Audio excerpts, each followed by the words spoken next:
television, I call it, right? Why?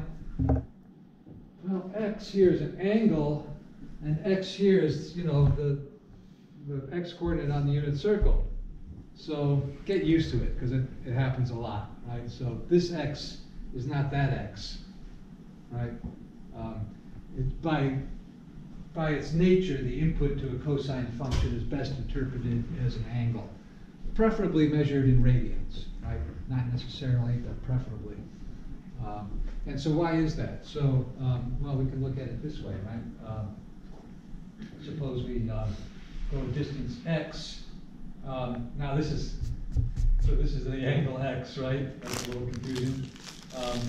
But if we go the same distance negative x, so that is in the clockwise direction, the opposite direction, we get to the same horizontal position. I don't want to call it x because that would be confusing, right?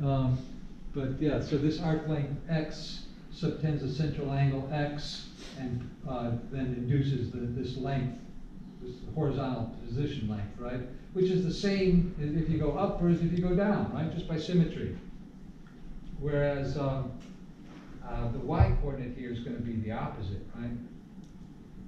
So these are so you know, if you go up, the y-coordinate is positive. If you go down, the y-coordinate is negative. So an odd function is characterized by what? F of negative x is the opposite of f of x. So, and this corresponds to polynomials, right? When you have all even powers, you have an even function because it doesn't matter what the sign of the input is. You're going to square it, raise it to some even power, and always get the same result. If you raise the opposite to an odd power, you get the opposite result, right?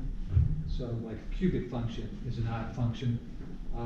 So, and this is true of sine as well, right? You can kind of see that if you go up, you get to the opposite position as if you go down,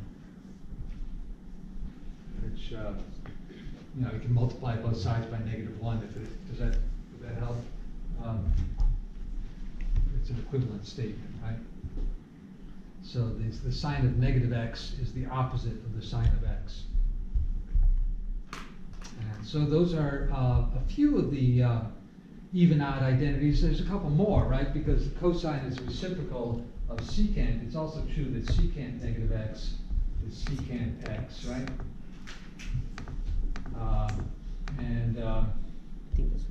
Those are the only two even ones. The other odd ones are tangent is odd. Tangent, all of the others.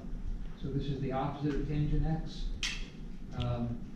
And secant and cotangent is also odd. Huh? You don't believe me? Which one?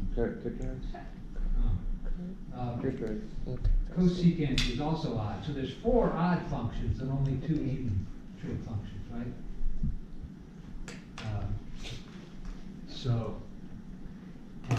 You can just work that out because tangent is the ratio of sine over cosine. Cosine doesn't change sine, but sine does change sine if you change the sign of the input. So the numerator changes sine, but the denominator doesn't, so the ratio changes sine.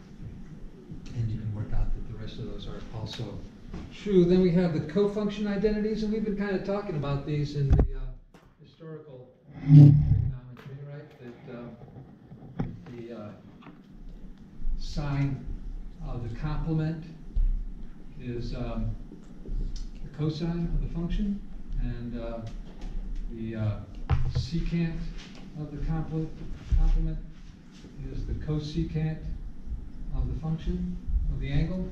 The tangent of the complement is the cotangent. And so those are your cofunction identities. And interestingly, for secant, right, well, I suppose we could also say this, right? The cosine of the complement is the sine. What's interesting about that, perhaps, is that this is also equal to the cosine of theta minus pi over 2, because cosine is even, right? So if you change the sign of the input by reversing the difference, you get the same result. So that's sometimes useful. Okay, so, yeah, okay.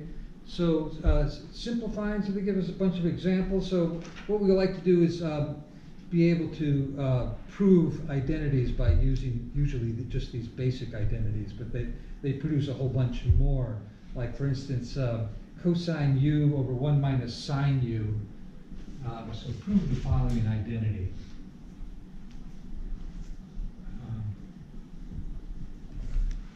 And this is kind of an interesting one, I think. Cosine u over 1 minus sine u.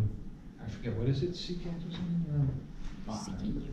Do you remember this one? Secant plus tangent?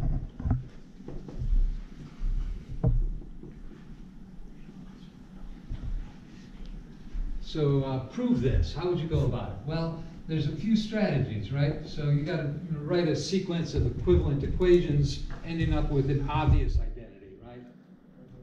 So what's an obvious identity? Well, cosine squared plus sine squared equals 1. That's a Pythagorean identity. That's obvious. Why is it obvious? It's just Pythagoras' theorem writ large on a unit circle. So, or sine equals sine. That's even more obvious, right? So how would you? So what you can do is use the properties of equality, and you can multiply by 1. That's often useful. You can add the same thing to both sides. It's better to avoid, multiplying both sides by the same thing. It's better to work with one side in isolation and show that that produces the other side. Or you can work towards the middle, right? So you can say, I'm going to work with this, and I'm going to write a sequence of equivalent expressions until I get that. Or you can start with that and write a sequence of equivalent expressions until you get this. Or you can work towards the middle, but that's generally to be avoided. It's slightly less clarity, really. So what I would suggest here is multiplying by 1 with anticipate using the Pythagorean identity. So how do you write 1? What would be an efficacious form of 1 to multiply by here?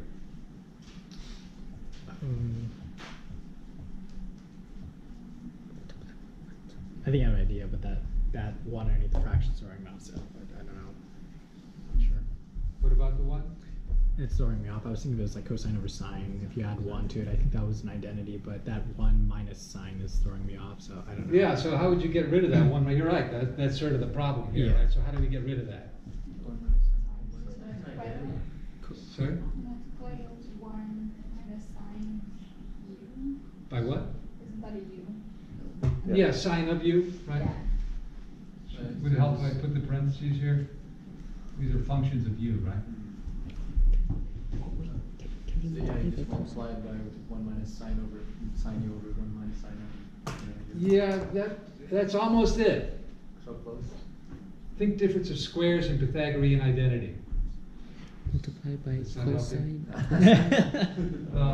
Cosine Okay, so think of this squared u. Pythagorean identity. I'm going to write it in terms with u, okay? So sine squared u plus cosine squared u equals 1, right? So another form of that is that cosine squared u is equal to 1 minus sine squared u. This is true. Yeah. These are equivalent, right? Yeah. Now this is a difference of squares, right? Does it help if I write 1 squared here? The difference of squares, right? What can you do with the difference of squares on a Tuesday? On a Tuesday. Did you say what? You don't have a Pavlovian response to the phrase difference of squares? No. What's That Pavlov? means Pavlov one- was the guy who trained dogs, you ring a bell and they salivate. I remember that, yeah. Yeah, because that one The goes- psychology. Yeah. Yeah. That means that 1 minus sine u is equal to cosine. No, No. I know what you're doing. That's terrible. Never do that. So what you're doing is this, right? You're taking the square root of this and saying it's the square root of that. And then you're saying that the square root of that is 1 minus sine u? Not on your life. Well, there are exceptions. I suppose if u is 0, that's true. Maybe 1 minus sine u plus 1 minus u sine u times 1 plus sine u. Yes. What? Yeah. He said it. Difference of squares. Yeah. Yeah. So cos This? square u is 1 That minus sine doesn't u ring a strong times bell? 1 plus sine u. Difference of squares. Yeah. Very important factorization situation, right? So this is a difference of squares, right? Yeah. So I can write this as what? 1 minus sine u times 1 plus sine u, right? So why is that useful here? And you almost had it, right? You were going to multiply by 1 minus sine u over 1 minus sine u. So what should I do instead? You tell me. Oh, you multiply. Oh, No, you. yeah, you multiply by that, and then it cancels out 1 minus Multiply sine. by what? You multiply by the difference of the whatever. Well, I've already got this. So you multiply that by cosine u. So I over- would like to multiply it by that to get rid of the 1. You see, that's what it does, right? If you multiply 1 minus sine u by 1 plus sine u,